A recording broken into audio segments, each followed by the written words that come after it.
palestras foi sobre saídas do corpo, alguns de vocês estavam, e a outra foi em setembro do ano passado, foi sobre sensibilidade energética, onde eu contei as coisas que os médios sentem. Acorda e não consegue se mexer, né? A sensação de estar caindo no início do sono. Expliquei, por exemplo, quando a pessoa está aplicando um passo ou um reiki, dá aquela sensação que as mãos ficam grandes. Na verdade, a passagem da energia dilata a aura das mãos, isso é normal. Na Umbanda, em alguns terreiros de chão mesmo, os médios estão ali com os pés no chão, tem chakras nos pés, a aura dos pés também dilata. Então o médium tem a sensação como se ele estivesse afundando um pouquinho, que é a dilatação da aura e dos pés. E como o chão de um terreiro é trabalhado pelos guias, para desmanchar magia usando energia da terra, então imagina, os pés do médium, com os chakras e a aura, começam a dilatar. Como o chão ali está todo trabalhado, a aura dos pés do médium se funde com a aura do chão. Aí chega um guia, aplica um passe no chão para modular a energia. Como a aura dos pés do médium está ali, ele sente que está afundando e faz isso aqui, ó. E alguém fala, ih, lá vem a primeira incorporação, e nem tinha começado ainda. Era o lance da energia interagindo com os chakras. Aí a outra palestra eu falei bastante sobre essas sensações bioenergéticas, e dessa vez a Andréia me pediu para falar de saídas do corpo, mais no contexto da Umbanda. Então eu vou contar uns 2 casos para vocês dentro da área da Umbanda, com saídas do corpo, e depois eu vou usar umas 100 imagens coloridas para a gente passear visualmente e didaticamente, à medida que eu for explicando, algumas saídas do corpo com guias espirituais da Umbanda com as imagens. E aí, é claro, não vou transitar só nisso, eu vou fazer um aspecto geral. A Umbanda, pessoal, ela é uma amálgama de várias tradições, ela não é uma coisa só. Tem a parte indígena, a parte da tradição afro, você tem a parte dos brancos, tem coisas do Oriente, você tem uma amálgama. A Umbanda na base, ela é universalista, ela não é conservadora como muito umbandista às vezes fica só dentro da Umbanda. Você precisa estar aberto para estudar tudo. Os guias espirituais que ajudam todo mundo, você vai encontrá-los das mais diversas tradições. Você pode sair do corpo e encontrar um espírito hindu, um desencarnado chinês, né? Ou encontrar um preto velho, um Exu. Quer dizer, o universo é enorme e nenhum espírito pertence a doutrina nenhuma, eles são do infinito. Entretanto, vários deles trabalham com atmosferas das culturas e religiões da Terra. Então é claro que alguns mentores se familiarizaram tanto com algumas atmosferas que eles são mais vistos ali. Mas entenda, ninguém é de ninguém, nós somos todos da mesma luz. Então vão aparecer alguns espíritos dentro da egrégora da Umbanda, outros vão aparecer dentro da egrégora espírita ou ocultista, mas numa escala maior. Quem é que é de qual lugar, né? Então a gente tem um âmbito universal, só que dentro da atmosfera da Umbanda, dos trâmites da Umbanda, que trabalha com energias da natureza, nada mais normal do que isso. Porque qual era o meio ambiente dos povos das florestas, os indígenas? Era floresta, então usavam ervas para isso, chá para aquilo. Então muitas das entidades de Umbanda ligadas à parte xamânica trabalham com elementos da natureza. Então é claro que isso veio para dentro da Umbanda, porque é uma parte da Umbanda, a parte indígena. A tradição afro, qual era o meio ambiente africano original? Floresta, mata. Então você tem toda uma tradição de trabalhar com elementos, né? Se você for para a Índia, também se trabalha com os elementos nos rituais hindus, que são diferentes da tradição afro e indígena. Tem um ritual na Índia chamado Agnihotra. Agni é o deus do fogo. Então eles pegam umas lamparinas com acesas e chega, por exemplo, na Umbanda alguém pegaria uma vela, lá ele pega uma lamparina com manteiga e um fogo e evoca o deus Agni para limpar a pessoa. Então você tem estruturas diferentes trabalhando com elementos. Eu fiz uma mescla de tudo, considerando guias de Umbanda e considerando guias do Oriente também, para deixar a coisa mais completa. Porque se você vai num grupo, só vai mostrar preto velho e Exu. Quem te disse que a Umbanda é só isso? Né? Então aqui é o aspecto bem universalista. E uma coisa que não estava no projeto, tá? Está aqui o Leonardo, que é neto do seu Zélio, fundador clássico da Umbanda. Está aqui, ele tem um grupo, é Cachoeiro de Macacu, onde tem um grupo dele, está aqui. e eu não sabia que ele estaria aqui. Uma vez a gente falou pelo WhatsApp rapidamente, e o Guga entrevistou ele ontem, deve entrar amanhã no seu canal. Eu não sabia, o Guga, que só soube ontem, quando eu cheguei no Rio, que ele estaria aqui. Aí hoje, eu estava mexendo nas imagens da palestra, eu sempre mexo de última hora, porque vai dando algumas ideias. Eu tenho uma pequena pasta de coisa sufi do mundo árabe, que não é a parte muçulmana clássica, é o movimento sufi, aquele das danças sagradas, os derviches. E aí me veio uma ideia, eu vou pegar a pasta sufi e enfiar no material da palestra. Isso veio de intuição, mas aí eu usei o intelecto e falei, não tem nada a ver com o tema que a gente vai ver hoje, já tem bastante imagem. Aí deixei ela escanteada. Quando eu chego aqui, estou conversando com o Google, ele fala, ontem a gente entrevistou o Leonardo e ele contou coisas do seu Zélio e que tinha um guia meio sufi que ajudou na formação da Umbanda no Brasil. E esse guia atuou muito forte com o meu avô. Aí eu falei, tá aí a parte sufi, aí eu enfiei ela na palestra. A gente tem a Umbanda, tem que ser espaçosa, né?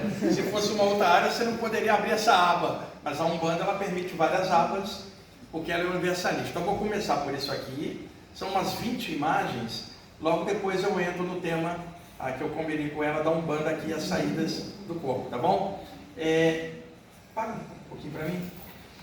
Seguinte, deve ter, isso foi na 2014, 2013 mais ou menos, entrou em contato comigo um rapaz que mora na Turquia e ele segue o movimento sufi, que não é a parte muçulmana clássica, mas que existe em todo o meio ali do Oriente Médio. E ele então queria usar as imagens do meu livro Viagem Espiritual, pedindo autorização para ele usar no grupo dele, mostrando que no Brasil tinha coisas de saída do corpo. E ele me pediu autorização. Aí eu dei autorização para ele, ele me mostrou alguns desenhos que ele fazia da tradição dele. Eu falei, você não quer mandar esses desenhos para mim? Eu estou te deixando usar os meus desenhos, você me deixa usar os teus. E ele me pediu, mas não posta isso em aberto na internet. Isso é coisa secreta do nosso grupo. Eu vou passar em confiança para você. Se você quiser, você mostra para alguns grupos quando achar que deve. Mas não posta isso em aberto. Não postei em aberto. Aí hoje vocês vão ver. Não tem esse material para vocês verem. Tá? E outra coisa, a palestra inteira, com as imagens inteiras, está já dentro do desktop aqui da casa. Vai ficar aqui, depois você pode copiar para os médiuns, menos a pasta sufi. Porque vai que alguém joga em aberto, né? Aí vai ficar aqui para o pessoal da casa, desenho, não, né? Vai ficar registrado aqui no computador. Vamos lá. A gente imagina que lá no Oriente Médio, eles trabalham diferentes da gente, porque é uma cultura diferente. Que nada, todo mundo é muito parecido. Olha as imagens que ele me mandou. Essa aqui é a dança sufi clássica, né? Que só eles lá sabem fazer com aquela graciosidade lá deles. Pode ir. Bom, isso aqui, bad guy, um péssimo rapaz. Vocês estão vendo algo que a Umbanda sempre falou e o ocultismo sempre falou, mas não tem muita informação em aberto. Vocês estão vendo essas coisas que parecem insetos e cobras? Isso foi chamado na área ocultista de larvas astrais. Enquanto que no Ocidente falava-se vibriões psíquicos, miasmas, mas o nome clássico anterior da Europa, larvas astrais. É claro que no mundo árabe eles não chamam dessa forma. Eu, quando era jovem, sempre desconfiei de que os médios estavam exagerando, porque chegava um médico e falava, tinha aqui agarrado nele uma cobra, um escorpião. Eu falei, isso aí deve ser simbolismo, né? Até que eu, com o tempo, comecei a ver. Mas não é que era uma cobra desencarnada ou um escorpião desencarnado. Eram formações fluídicas que espíritos obsessores desovavam na aura das pessoas. Por que é formato de uma cobra, um aracnídeo? Porque são coisas que as pessoas têm medo. E o medo abre você para quem explorar o teu medo, encampar tua aura. Então, isto é verdade, mas não são coisas desencarnadas. São formações energéticas criadas e inseridas em caso de magia ou de obsessão. Veja, lá também tem. E ele atendeu um cara, olha o que ele viu em volta. Agora, o cara era barra pesada, um bad guy, um péssimo. Rapaz, o cara devia fazer coisa lá bem carregada, né? Pode ir. Olha o cara dormindo. Então, no ocultismo antigo, se falava das larvas astrais criarem pesadelos também. e você vai no astral inferior umbral, tá cheio dessas coisas no chão, gosmento, tudo plasmagem, não é que é um ecossistema de animais do lado de lá, não, é coisa realmente plasmada. Pode ir. O que ele está fazendo? Uma coisa que todas as tradições fazem. Segura aqui, Sirene, perto de mim. É você pegar, energizar tuas mãos e depois ficar brincando com a energia, formando uma bola de luz. Todo mundo faz isso, né? Como se fosse um preparo para... Você vai brincando com a energia, formando uma bola de luz ou esticando. Lá também tem. Olha só que legal. Outra coisa, só para... se vocês quiserem um dia, quietinhos com vocês mesmos, fazerem uma prática, você estende as mãos para frente na hora, tá? A posição das mãos é que você quiser. Visualize uma energia azul marinha, não azul claro, azul marinha em volta, mas um azul marinho brilhante, tá? Como se fosse duas luvas de energia azul marinha nas mãos.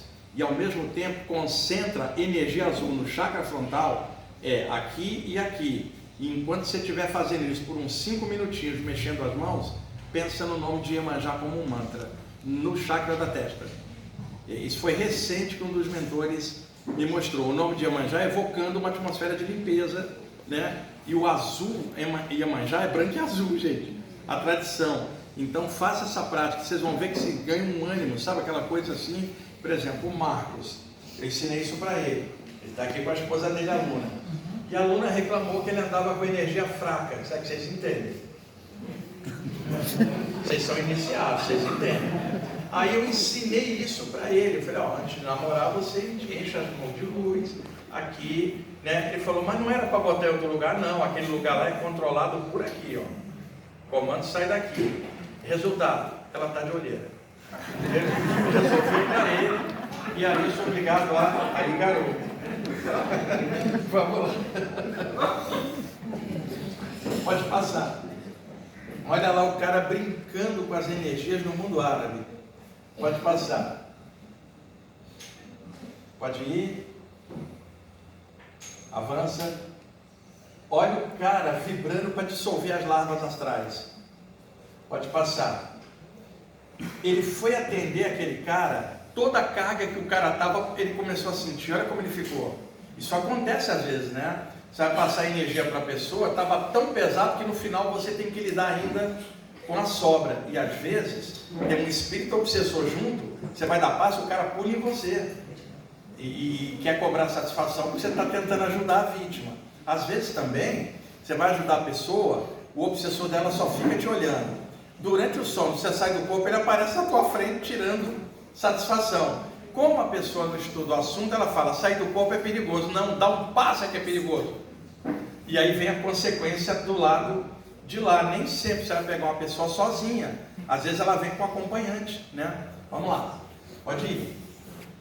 Olha o que ele faz. Distendeu a cor amarela na aura dele, quer dizer, aumentando o campo de energia, ele expurga. Veja, práticas parecidas com o que a gente faz aqui de expansão de aura em vários grupos. Pode ir. Olha só. Avança. Pode passar. Pode ir. Ali, você está vendo que está interpenetrado nele o guia espiritual dele, que é um mestre Sufi. É uma incorporação. Dá uma olhada. Pode passar. Ó, o cara está passando energia através dele e limpando a atmosfera. Pode ir. Veja. Pode passar. Esse é o mestre dele. Ele tem 2 mestres, um encarnado e um desencarnado. Pode passar. Aí o mestre dando uma forcinha para ele. Pode ir. Avança. Isso é o mestre dele numa expansão de consciência. Pode ir. Tá. E aí, essa partinha veio, viu, Leonardo? Eu não sabia dessa parte sul, acabei encaixando. Depois eu te mando, eu tenho isso aí num link no Google Drive, eu te mando a palestra e mais isso para você depois terminar o teu Pode ligar aqui? Eu te mando.